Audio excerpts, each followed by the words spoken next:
What's the best way to start buying wine? And no, I don't mean just giving your credit card to the person and buying wine. I mean, like, what's the best way to look and decide what bottle you should get? And listen, I get it. I was that person who was standing in front of that 200 bottle shelf and I had no idea what I should be getting, and everything looked super overwhelming. The best way that I say to start is to choose something familiar. If you normally like California wines, then try and choose something near California. If you stay kind of region locked and go around with different grape varietals and play around that way, it feels a lot less stressful and you can still kind of get an essence of what you like. Then, once you're comfortable, then you move to Spain and you start trying Spanish wines, or then you start moving to Italian wines. But jumping all over the place is a quick way to get yourself confused and also really overwhelmed. Always ask the person who's there. They work with the wines. They should know what it tastes like, and they should know how to kind of tailor that to what you like. If you like a bigger red wine, they should be able to find you another one that might not be the exact same that you've had. And the elephant in the room, the price. If you break a bottle down, that's $25. 5 glasses, that's $5 a glass. Most people have no problem spending $5 on a cup of coffee that they want, so you shouldn't feel too bad about spending $25 on a bottle of wine. The easiest thing that I can say, the most general rule that a sommelier or any wine person will give you is that the more specific you get on the label of where the wine's coming from,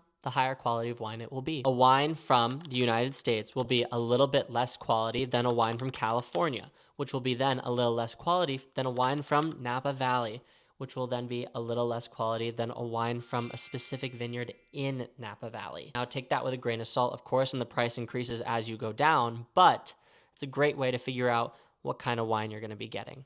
I hope this helps. Happy hunting.